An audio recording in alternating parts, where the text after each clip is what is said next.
Ever wonder what your day would be like with Boom Radio? Yep, us too. We don't think about nightmares.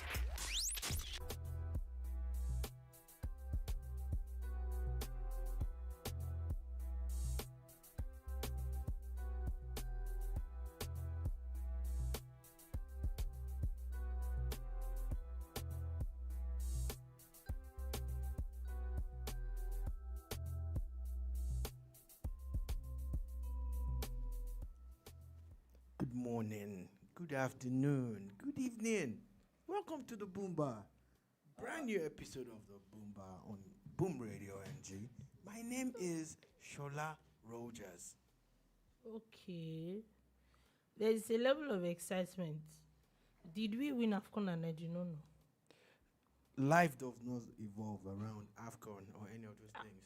The beauty of it is that for those who are seeking items of, charging their devices. What are you doing? Like, what exactly are you doing at this point? Can you let me finish what I'm saying?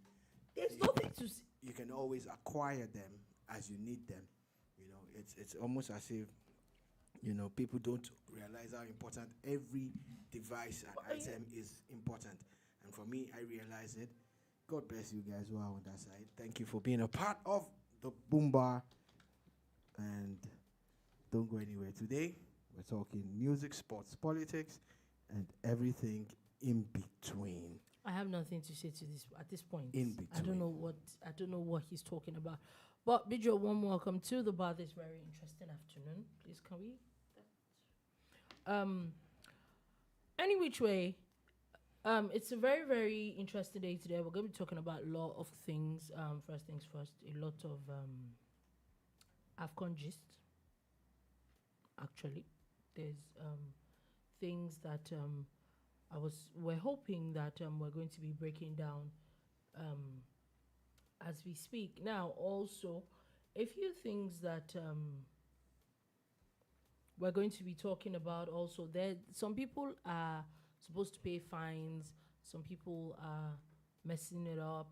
And, different things. As he had said, we're going to be talking about a few sports, a lot of sports today, actually. A bit of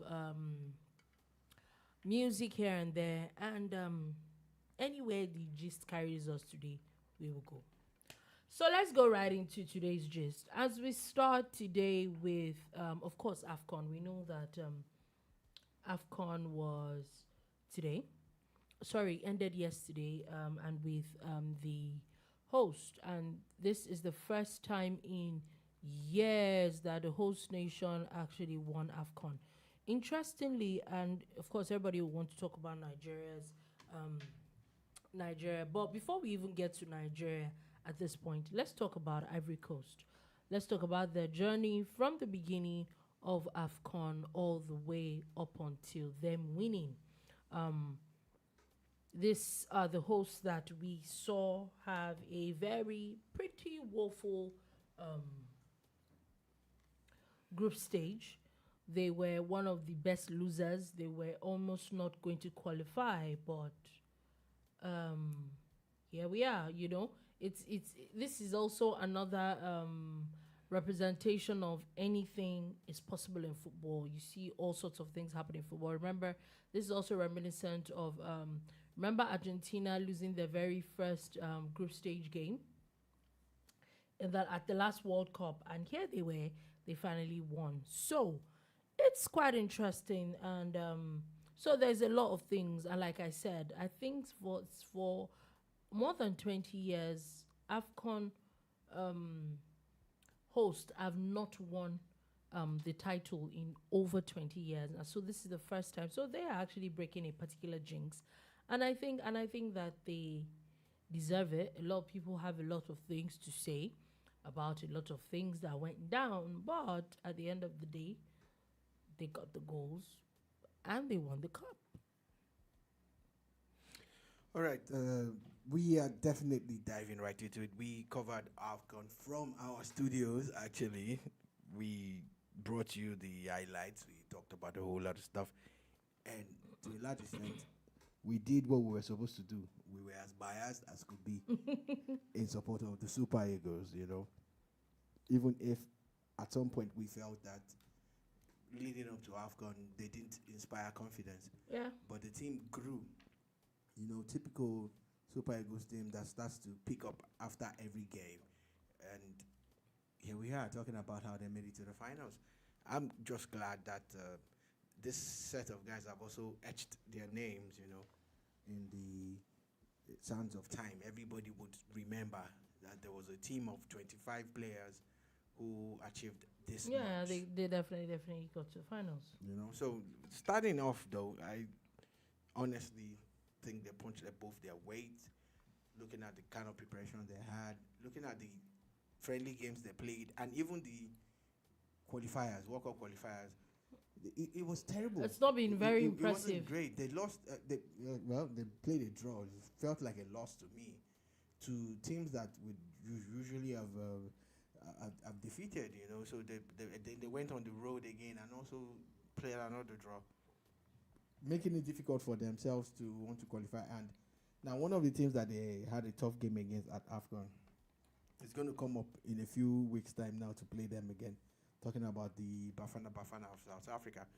So all of these things would have its own long-term and short-term, you know, effects on the team. Mm-hmm. However, I saw a group of young, determined Nigerians. A lot of things that could have happened that didn't happen. For instance, Ahmed Musa and Kenneth Omero, teammates from the under-20 team. Yeah. You know, then became teammates again at the Super Eagles, and they are previous winners of the AFCON. AFCON, yeah. They would have set a record of being the first Nigerians to win 2 AFCONs, but yeah. that did not happen. Probably should have just played them just because, yeah. Yeah, so that didn't happen. Very sad, but it didn't happen. Again, another thing that we would have wanted to see was the individual awards, you know. For instance, Stephen Keshi held the record of the defender with the most goals at AFCON with 4 goals. 4 goals, But yeah. Ekong had scored at the previous AFCON, then scored more at Yeah, this he one scored 3. to make it 5. 5, yes. He's now the highest goals defender. Highest scoring defender at the AFCON. AFCON. Very, very, very interesting. He also won the MVP, the player of the tournament. I think that it couldn't have been anybody else. First things first, I think it would have had to be a person that got to the finals anyway. But there was a lot of, what do we say now? There was a lot of leadership. There was a lot of good football from him. I think he actually deserves it. He actually did deserve it. And to think that they almost didn't invite this guy to AFCON. Let's let that marinate for a second. He almost didn't make it to this team. And look at him. He became the stalwart. Became the legendary captain to go to on the pitch. Mm-hmm. Another thing that we want to point out about AFCON is how Ahmed Musa extremely vilified. Why did they take him? People might not know, but even the coach come out to confirm. Yeah, that he did a lot. Ahmed Musa was more or less the assistant coach of that team. That's the thing, because as a player, he knows each and every one of those guys, and he was there on the sideline, you know, basically cheering them on, encouraging them, and carrying their message from them to the plate, to the management, and from management back to them. You know, another AFCON that saw no drama in the area of money. Yeah, it's a good thing, whether we like it or not. We do not have to even like the government, but when they do something, let's say, it's rare. Sadly, it's a sad thing to say, but it's actually rare that there are no money issues. Also, the Super Eagles are supposed to exit today. I'm guessing they're coming back to Nigeria. Yeah, all coming back to Abuja. Nigeria. I'm guessing there will be some level of welcome party for them and all that, because the truth is that they actually deserve it. For you to even get to the finals, this is a competition of 24 teams, and you got to the finals. I think that they honestly did not do badly. Really, we've seen the president, we've seen a number of governors, we've seen the House of Reps commending these set of players for their performance, whether we like it or not. Also, there's also something I wanted to point out as there seems to be, like I know that Esther had said it before, AFCON seems to be Nigeria's go-to, or seem to be very comfortable. Right now, this AFCON makes it the 5th time Nigeria has got into the finals. Yeah, again. And lost. Again, like we pointed out last week, Egypt have won the most AFCONs, the most trophies at the Cup of Nations. But Nigeria has won more medals than any country in Africa. I think we're on 15 or 16 now as we speak. And of those 15 medals, 5 of them, are silver medals. The medals that we won after making it to the finals. And losing out to another team, So it shows you that we are actually consistent. It's just that we usually just need to push through forward. And which leads me to what I wanted to quickly talk about. A lot of question has been said, Hey, a big shout out to Omololu Oyenira. It says, let's go. Thanks for your message on YouTube. Yeah, we actually appreciate that, So a lot of people have said things like, oh, should the coach continue or not? Now, this is this gist out there. The Nigerian Football Federation had already said to him, officially or unofficially, that his contract was going to basically expire at the end of AFCON.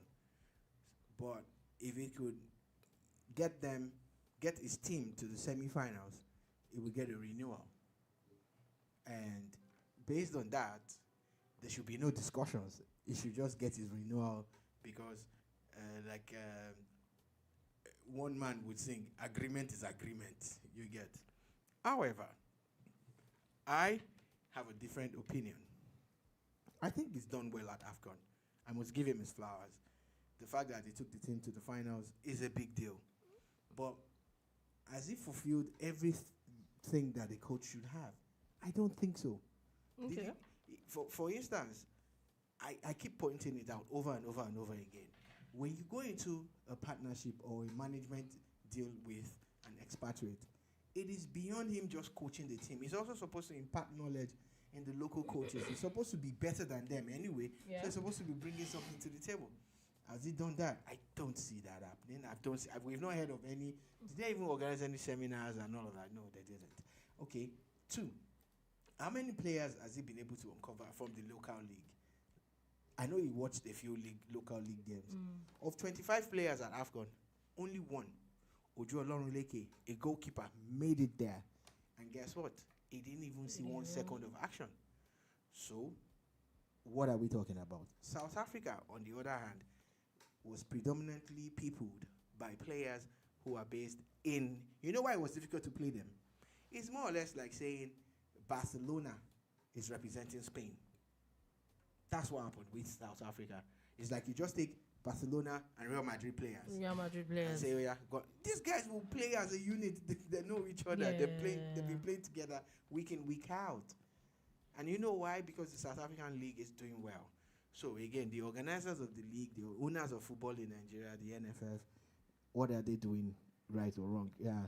Bukola Medubi says, congratulations to the Super Eagles. Yeah, yes. Congratulations to them. It is, really. Because they did something big. They definitely did something big. So, for someone like even me, I'd even written them off. I did not think that they were even going to get this far. So, yes, I think it's a huge deal. But, so, can we say that Jose Peseiro still has his job?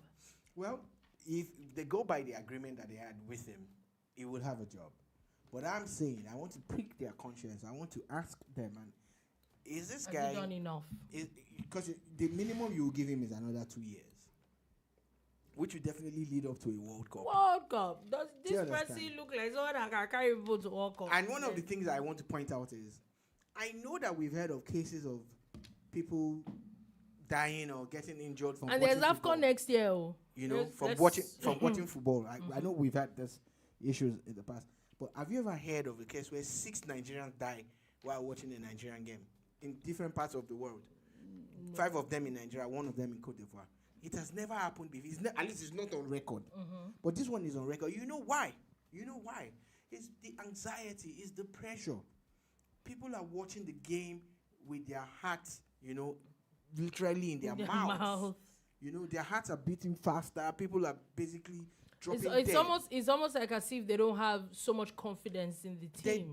They don't. So everybody's afraid. Everybody's watching Super Eagles, with there's this bated breath. There's this funny meme. There's this funny meme on social media of someone watching a match with a green piece of cloth covering the TV. So he just opens it and looks and covers it again. Some of us watch football like that throughout this period. I did watch it. Some of us watch it like that. And it shouldn't be like that. I spoke to a couple of friends in the industry who are broadcasters and journalists. And guess what? Most of the people I spoke to did not watch the game live. It shows you that the team is not playing well. Do you understand? Yes, they got to the final. Kudos to them. They've done well. But they don't inspire.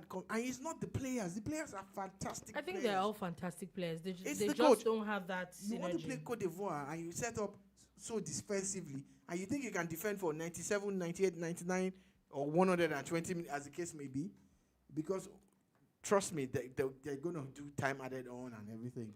You think you can defend all through? You can't. You cannot. And we became predictable. Oh, it was always going to be 3-5-2. Yes, it became very predictable. I think that's what happened. Look, anyway, kudos to Coach Peseiro. I will put it on record. Kudos to him. Congratulations to him and the team. But is it the guy to take us forward? Yeah, we'll see. But I would not be surprised if he still has a job, because obviously he surpassed the deal that he was given.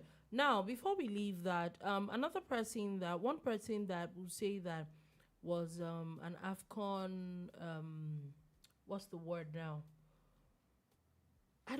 I'm looking for the particular word. I'm sorry. What's the word? Anyway, I'm talking about the Nigerian goalkeeper. I think that he was really, really fantastic. Whether we want to say anything, I think that's one person that you cannot doubt that he was very, very fantastic. He has also come out to apologize to Nigerians. In his tweet, he says, "I deeply apologize to Nigerians. I was once a fan, still a fan, and understand how it feels giving you a disappointing night." The word I wanted to say was revelation. Is really huge. I think that the Super Eagles have a thing on their hand with Stanley Nwabali at the moment. Whether anybody likes it or not, I think he's a fantastic goalkeeper. And there's really, how much can the goalkeeper do when there's, we started cracking jokes on Twitter. We said, Stanley Nwabali can save the Naira. When we talked about a team not inspiring confidence, this guy stands out. Yeah, he does. He stands out because there's a way he's on the ball. In fact, there's a video of him telling one of those Ivorian players yesterday, he used... Yeah. I'm good. That's what we want. That's what we're talking about. You understand? Like, even if you're going to, come out, you need to come out in a way that it's going to help lift the team up. A big shout out to him. I think it was robbed at AFCON by not getting the individual award of the goalkeeper of the tournament, because the South African keeper was not better than him in any way. He wasn't. I think he wasn't, but he obviously lost that. But whether you like it or not, I think he's one person that definitely did really well for the first time being in the Super Eagles team, the main team. I think it was wonderful. Any which way, moving on from that, I'm guessing that as the Super Eagles come in today, we'll be hearing a lot from I just hope what they the get. gov- I hope they get some kind of compensation. Yeah, I really do That is hope as so. if- that looks like they won AFCON. Yeah, I think Because they, to me, they're winners. yeah, I think they should actually. So we'll see where that goes. Quickly from there, since we're talking sports, UEFA Champions League round of 16 begins tomorrow. So we're going to be seeing a few games. Basically, we will see Man City retain the league at the rate that they are going. At least, They're but it's just a draw. So at the end of the day, you can't even blame they're them for playing anything. Copenhagen. That's what you're saying. But you can't blame. You will Man say draw City. now. Can you blame them? Man City. See, Copenhagen, you can just you can just That one is a walk in the park, man. Anyway, I they're make also bold to say. playing with also RB Leipzig will be playing with Real Madrid. I don't see these games having any surprises. So I don't see them having any surprises. Madrid have hit their stride. If you watch the game that they played a few hours ago, the way they're playing, although Bellingham is most likely going to be out, but they have enough firepower. They have enough players. I think I don't think it will be such an issue with them. I don't see these games being out of place. Anyway, sadly, another news here that talking about sports is world marathon record holder actually died in a car crash alongside his coach in Kenya. Yeah, Kiptum. Kiptum is a player. Football will kill us.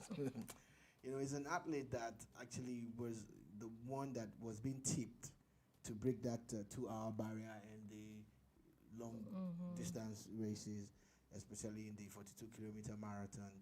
He set a record, and everybody was, and he was just 24 years He's just 24. old. 24. And Very. The world was expecting so much from him. Sadly, he got caught up in a car accident, and not just him now, himself and his coach. His coach. It's a very sad one. Our thoughts and prayers are with the Kenyans and especially Kiptum's family at a time like this. At a time like very, this. very sad situation. Also talking about sad situations. Over the weekend, there was the announcement of the Access Bank Holdings MD who passed on with his wife and his son and a couple of other people. I think the former I think Nigerian Exchange chairperson as well. It's a very, very sad one. There was also there's also a conversation that has been brewing about his PA not following them because he did not feel okay with the weather and decided to drive down. Yeah. Apparently, he said his name is on the manifest. He was just not on the plane. Yeah, it is sad. First things first, condolences to the Wigwe family, and especially his main brand, Access Bank. Condolences, heartfelt condolences, actually. I must first say that for a 57-year-old man, Herbert Wigwe lived a very fulfilling life. Yeah, he's achieved so much. At 57, he's done things that some people will probably never achieve in their entire lives. So for the people trolling and saying all sorts of funny things, think about your life. This man has achieved a lot. But for me, I also feel it's another avoidable death. That I don't get it, though. I honestly don't get it. That how do we, get caught up in these things? For instance, I know that technology exists that will show you when it is safe to fly and not. You understand? And for someone to have opted out, I wish they had also looked at the PA and said, like, what? Let's just drive. Let's all just chill. drive. After all, Super Bowl is still on Sunday, and they still had like almost 48 hours, But again, for the people who believe in destiny, they will tell you it was his appointed time to go. And not only did he go, it was him and his wife and one of his closest friends and a child. Some people are saying 2 of his children were there because he said that he has 4 children. Some people are saying it was just one. But no matter what it is, please, I've seen people mocking someone that died and his family. Please, let's stop these things. Honestly, because you don't understand. Even you, when they talk, you're not sure for you. I personally just feel that a lot of people have no. They have. I'm sorry. I just want to try and be nice. I don't want to sound funny, but I just think it's just ridiculous. The kind of things that people do, the kind of nonsense that people think about in their heads, and it's just sad because I don't think that anybody really wants and hopes for anybody to act in any funny way, or you pray that anybody behaves, or what's the word now? Anybody wants to die. I don't know. Then people die, and then the only thing you have to say is the ridiculous, completely ridiculous things. I just think that we need to be a little bit more sensitive. And talking about what the kind of things that people say. Interestingly, somebody tweeted something, which is it's not from the angle, or it's not a particular person that you'd expect to tweet the kind of thing he said. But I think I totally agree. This is something that I've been talking about for a very long while. And this is the person of Nigerian musician Odumodu Blvck. So he tweets, and I read, Pastor AdeboyeIn never insulted no one on this app. You do not see Muslims come out to insult their clerics. Then later we complain that our religion is being stepped on. Even based on age-wise, una no fit follow una papa talk the way una dey follow AdeboyeIn talk. And the senior una papa and una mama. That's why I never rated you people on this app. Una double standards choke. So, you're wondering why is Dolugo reading a tweet from Odumodu Blvck supporting the GO of the Redeemed Christian Church, Pa Adeboye, or in fact, why is Odumodu even speaking for? So, yeah. She's gonna tell you why now. So apparently the man had made it. He didn't make a video. It was. I think it's even an old sermon. Somebody decided to pick up and then talk about it again. How the man said that he had, I think he had breakfast with God, or something like that, and then people decided to, go off on him, and how it makes sense or it doesn't make sense. And I have a few questions for people. You're listening. Is it your tea? 1. Do you go to the Redeemed Christian Church of God? 2. Are you related to him? 3. Are you God's advocate or God's lawyer to 4. tell him if he's lying or not? 4. Besides, let's even assume all these things. 5. What's it called? Is that a question too? No, it's not. Let's even just pick it from the angle of this man's age. Can you, this person, like Odumodu has said, is most likely older, is even as old as you, some people's grandparents. It's almost like as if people do not have any level of respect for old people anymore. Let's expand this discussion. You don't like what he said? Move on. Let us expand this discussion, Dolupo. So, there's a podcast that's about to start, and I saw on the set, on one side, people who I count as older people, maybe probably 50s and above, and people who are young. There's the Gen Z, right? Gen Z is after your generation, right? Yeah. Good. So, the Gen Zs are not up to 30 years old. They're probably in their 20s. I think Gen Zs are from like 25, 26 or something. Yeah. So, I think it was something about Gen Z and, old people and all.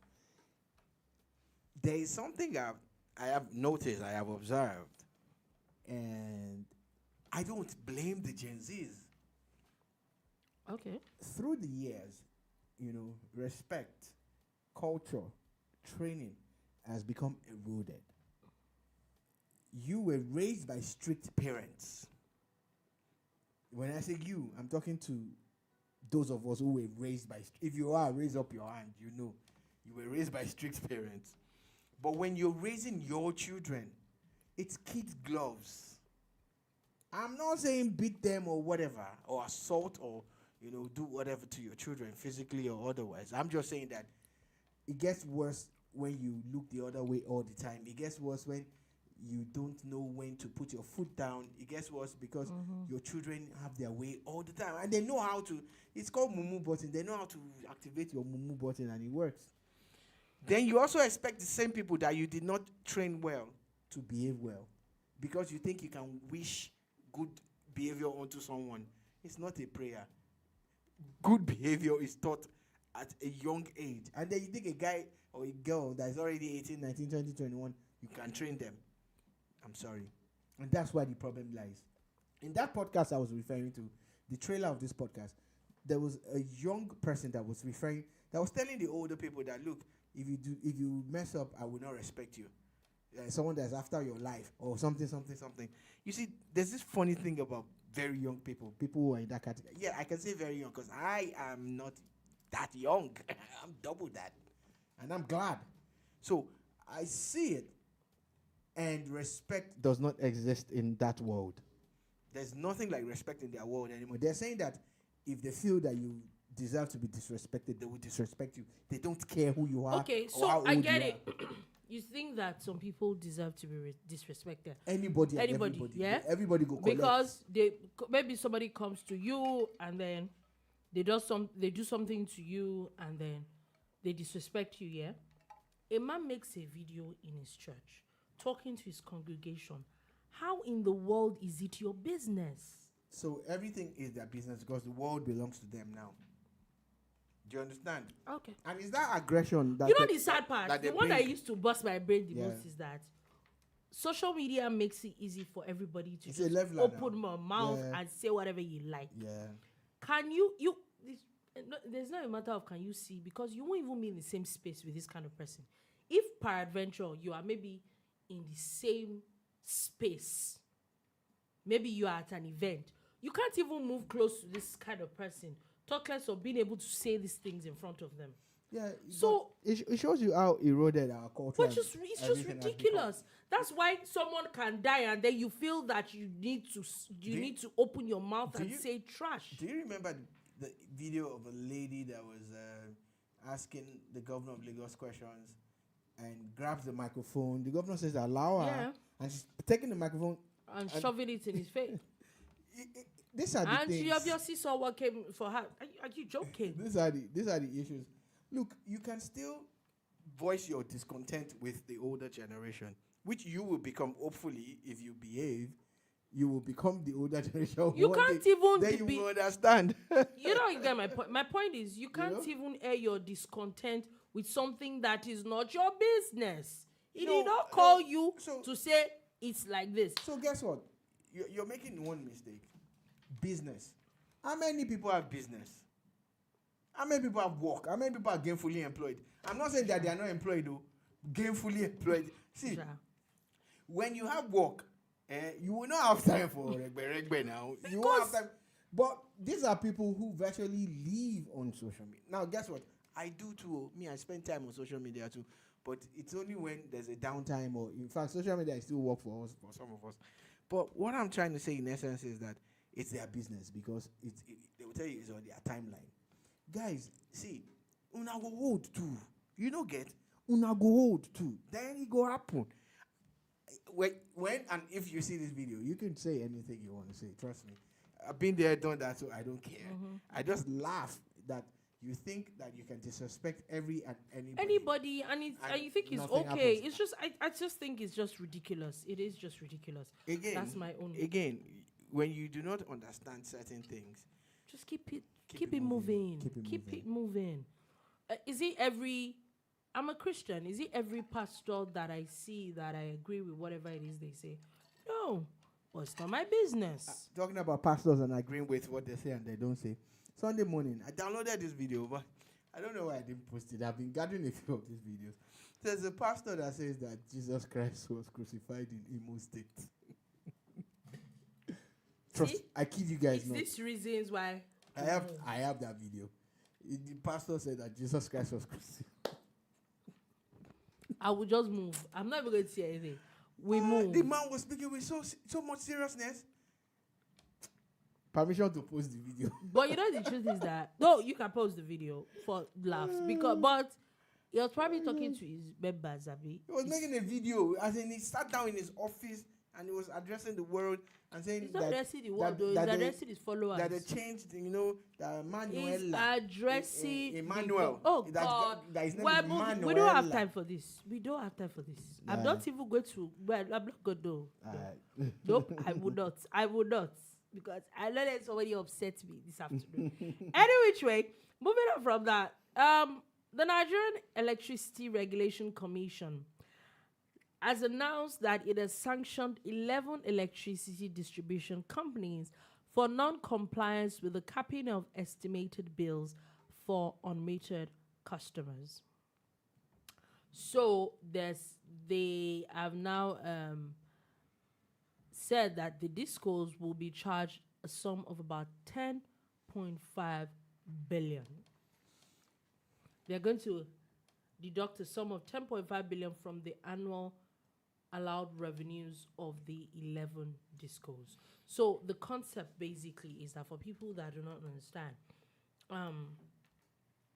I think the main concept is that everybody should have should be metered. And now we know that it's prepaid meters. You pay for what you use. So for people that are not metered, what the NERC was saying is that there has to be a cap on how much you give these people estimated billings. But these 11 discos did not, so they're going to pay through their noses. Yeah, so again, this is something that I hope they're not going to look back on. The power distribution companies make a lot of money from estimated billing. One of the systems that they have set up is that they install meters at the transformers and the junctions. So every power that is consumed that meter reads is shared to the unmetered. It's a crazy system. And of course, people have to pay. We're victims here too at some point. Oh yeah, at some point. I honestly when your bill goes from like 9,000 naira to 42,000 naira a month, and meanwhile the metered people, there's no way they would spend 42,000 naira on power. As at that time, because at that time now. But now that they're increasing units on a whim, I honestly think that people really, if you can try as much as possible, get metered. That's the best way to be. That's the solution. Able to avoid estimated billing completely, but as much as what they're saying right now is that even with estimated billing, there is a cap, so you should actually ask questions. So a big shout out to the Fccpc, because remember that a few months ago or weeks ago, they were behind a certain fine on one corporate like that got Nigeria some huge income and all of that. So they're saying that, of course, it is in order. So the discos have to pay. There's no, except they decide to go to court and elongate it. At the end of the day, they go still pay. Like my Gen Z people will say, they go collect. Any which way, so we're moving on from that quickly. So news about the NDLEA. The NDLEA again is the news for, and they've arrested man for supplying opioids to terrorists in Borno State. They seized about 7,609 kilograms of hard drugs. Well, we all know that most of these guys, they can't do these things without drugs. I mean, their wickedness and their act of terrorism is driven by hard drugs. Apart from the agendas that they are pushing, and I see most of them as businessmen. Most times, I just see them as they think that there's a shortcut to making money, by kidnapping and extortion and all the other wicked things that they do. But most times it is induced, or it gives them some kind of ginger, to misbehave. So when they catch this kind of people that supply them, I hope they can also catch the person that supplies that person that supplies them. So thereby cutting off the chain. Cutting off the whole chain completely. So and those kind of people can also lead you to their camps. Exactly. So talking about people that have been caught, the police in FCT looks like this their new commissioner is not smiling at all. Yeah. So tactical teams of the Federal Capital Territory Police Command have gone through a newly launched Operation Velvet, where they raided a marked black spot in Ginda Dambe in Dede Zuba axis and arrested 307 suspects. They announced that they seized one English pistol with 15 rounds of ammunition, who claimed, this person was said to have claimed to be a DSS officer personnel. I'm not sure that would have happened. Maybe he's undercover. It's possible now. It's very possible. You understand? All right. Anyway, they say that the suspects are undergoing screening as, like we said, the commissioner of police Igwe personally led the operation. He's an operations person, Igwe. Abuja, I'm happy that you have your man back. He was transferred out, and when they brought him back, you can see the verve that the police has, to quell these things. But, it's multifaceted. It's beyond just the operations alone. But I have a question. I have a thought that's been running through my mind. And when we know some of these things, I know that the police also know. So how is it possible, you understand? How is it possible that there are dark spots in a city, in a country, or in a place, and it exists alongside the bright spots? Do you understand? Like, how is it possible? Is it until there's a problem that we're going to realize that those things, but they've always been there anyway. Like in Lagos, okay. There are places where people will tell you, don't go there. Don't walk past this so, place. Yeah, I get your point. Like, why? So how come the police can't say they don't know if regular people know? So why do you allow it to fester? Exist, to thrive? I get what you're saying. I get what you're saying. You go to some cities, if not only in Nigeria, this thing is all over it's the everywhere. world. It is But everywhere. some parts of Nigeria, there's some places you go and they'll say, Omo, it's 4 o'clock. Don't go past this place, or it's 7 p.m. Don't go past that place. And the police know. Anyway, we definitely we hope that they continue the good work and keep everywhere safe. Now, coming down to Lagos, and interestingly, I saw this, and I'm wondering when somebody's going to ever do something about this again. And obviously, Lagos is back to it, saying that they're commencing immediate arrest and prosecution of pedestrians crossing the highway. Shout out to the people here at Ojota. Ojota, for those of you that don't know, but if you know, I think that should be really should be their number one spot where they Ojota you will is find people there. the welcome point for Lagos. Like when you're coming into Lagos proper, like you make a right turn into Ikorodu Road, and there, smack dab, is Ojota on your way. But guess what? Ojota is so busy that the government built 2 pedestrian bridges. 2, and put barriers in place to stop people from crossing. My people don't like barrier, so they brought down the barriers, man, and they cross willy-nilly. Like, they jump in front of moving vehicles, and you're just wondering, like, hey, aren't you afraid? No, they don't care. Funny thing is, we were in the same vehicle when we saw someone get knocked down, and it was knocked down before we got there. No need to, exaggerate, but it looked like the guy was lifeless. Yeah, we were diverted to another lane, and the guy's friends were agitated and all of that. It was the night. It was night of a weekday like that. But guess what? Driving down, after a few minutes, we saw a vehicle. It was a Mercedes-Benz ML that was damaged. And it was crawling.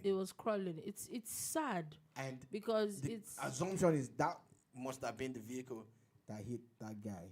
Whatever it is, the guy was hit smack dab under the pedestrian bridge. And people, this reminds me, I think there was somebody that tweeted, this was last week, where someone, I think was tweeted, pointed out that this person took a picture of a car that had hit someone, that this person hit someone on the BRT lane under at Ojota. And I saw a lot of people going on about it, and people going on that he needs to be stopped. They need to find this person. But, I didn't want to cause controversy. But I don't know if you saw that tweet. I'm not sure. It became really big on Twitter. And the first thing that popped in my head is, yes, okay, so someone said, what's the car doing on BRT lane? And my question is, what's this person doing Even the person on the road? Both of them were in the Yes, I get it. It was wrong, but the person that was going to be hit, what's he doing? You're not even supposed to be there. Especially at Ojota, where they have two. You're not supposed to be there, so there's no bridges. excuse for such. I don't know why people. Last week, when I was still driving through that place, I was forced to slow down completely because of the amount of people that jumped on the road. And I did slow down, and I kept on saying to myself, okay, what are they going to do about this place? The metal barriers that they put barbed wires, they put metal barriers, they keep bringing them down. So I said, you see that median for me, they should just dig it, let it have like a 12 feet like hole. what you have at what's it called at 7-Up. I'm sure that's the only reason why people actually use the pedestrian, because there's no way. There's a steep thing. You can't get into there's it. no way. And for gone. people that do not know, there is actually a law, Lagos State Environmental Sanitation Protection Law of 2017, actually prohibits people crossing the highway. It is a law. You are breaking the law. Because now, what I'm going to, I won't be surprised. What we're going to be seeing in the next couple of days is people shouting about how they got arrested. And it's so draconian. And it's draconian, is this and is that. We want the country to be better, but it has to be a multifaceted thing. We cannot continue to be lawless people. You say Sena climbs. These places will not be Sena climbs if people too do not obey the law. Let's stop being goats. I know that there are like God knows how many pedestrian bridges around Lagos here. But the one that is that Ojota that pisses me off the most. There are actually two. But here we are. And I know that a lot of people say some of these places are unsafe, which I personally feel that the more people use this place, I think that it becomes unsafe, of course, when there are not a lot of people using it. They even have, there was a time when Lagos had actually put some uniformed men on those bridges. They probably should go back to it. But for safety, please let us stop. But they're also, we need to tell the government, we need to call them out too. There are parts of your state that don't have pedestrian bridges that need to have it. One good place is the Ogudu, Orioke part of the road where you're driving towards Oworoshoki. People don't have a choice. They have to cross the road there. They have to. Then, I know that this is a recent development, but the bridge that was knocked down at K2. Yeah, it needs to be fixed like yesterday. So people actually have to cross the road. So please move fast, and put up more pedestrian bridges. Exactly. Now, one person got injured as fire ravaged makeshift structures in Ikate. It's interesting where this particular conversation. Ikate in Lagos. Wait, which Ikate? There's Ikate in Surulere also. Is Ikate? Is it the one? Elegushi. Okay. All right. So the story is that fire started, but then there apparently there's some makeshift structures around this area, and according to the director of the Lagos State Fire and Rescue Service, they had said that one person got injured, but the fire was confined to the makeshift structures, and he emanated before it emanated to the highbrow properties. Now they're saying that there were about 62 camp gases that were discovered, which actually caused the spread of the fire. I saw the video. I saw a lady make a video talk about, and the thing really looked dangerous. Like it was. So red of course it was and all of gas. He said, according to them, he said, as the fire was rapid, as it was moving from one makeshift structure to another, the camp gas just kept on. The gas just kept on exploding back up. 62. But this is sad as it could be. But again, another opportunity to call the government out. We must be able to balance our stories. We have a housing deficit. It is real. Trust me, a lot of these people don't want to live in makeshift structures and everything. I know. And I'm not talking about federal government alone. I'm talking about all the governments, because you control our commonwealth. So how are we going to reduce the housing deficit?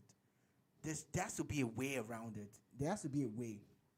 Look at the concept of places like Shita, and places like the Jakonde estates that are across Lagos, and all of that. When I go to other parts of Nigeria, I really don't see them.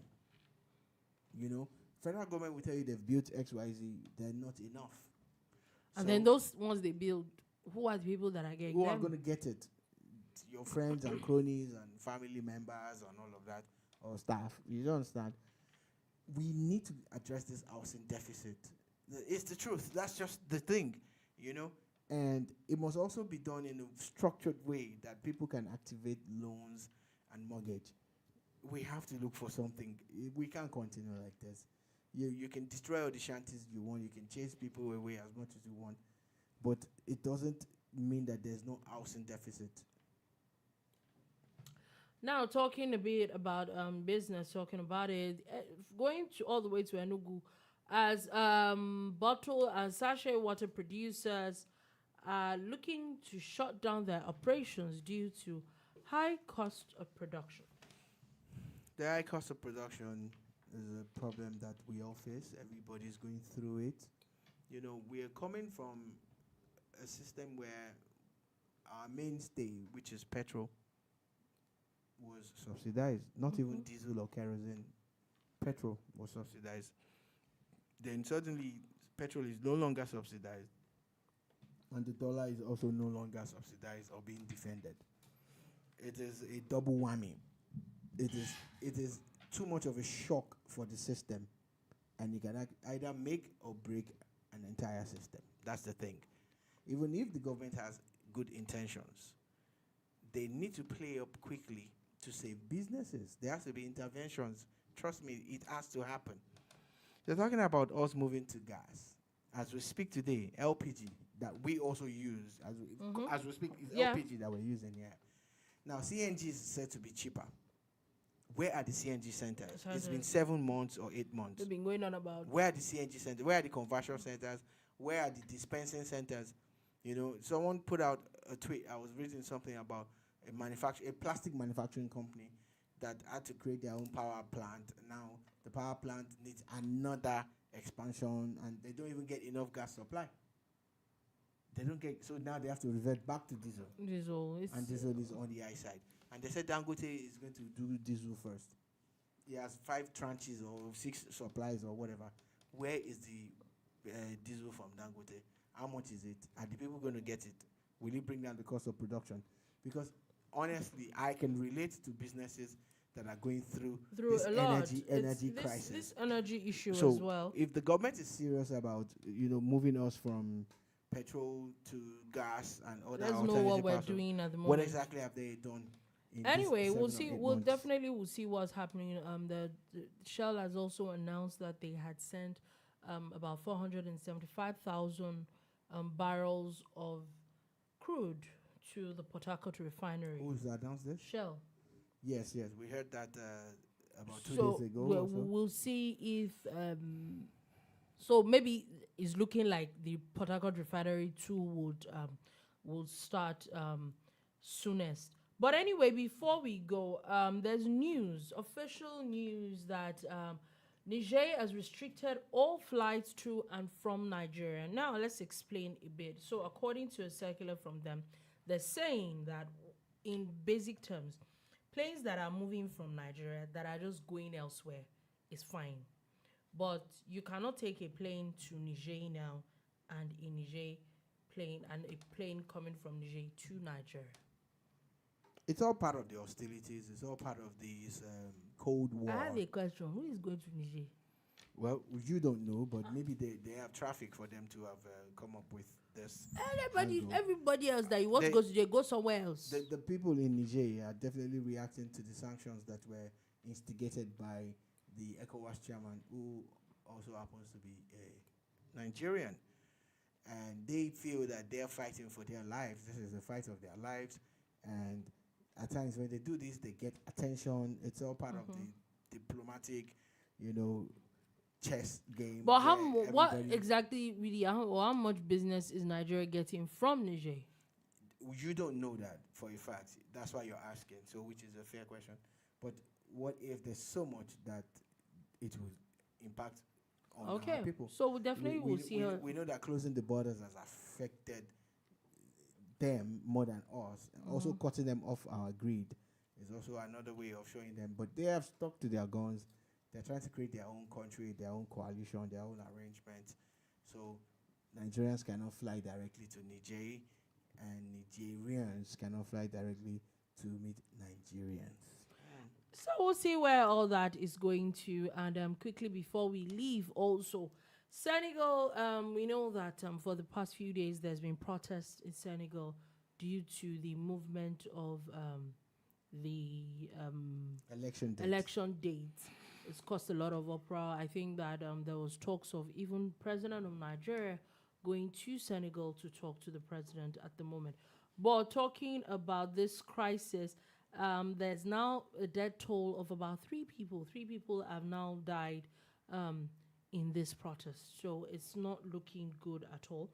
I think the president needs to consider, and maybe if there were even valid reasons that were put forward, it could have helped. But I'm not sure I've seen any valid reason for moving an election from February all the way to August. Yeah, I think you said it all and you said it right. I also want to chip in when we're talking on the matter of protest. The farmers' protest started in Germany, spread to France, and guess what? It has gotten to India as we speak. So, our Nigerian farmers warming up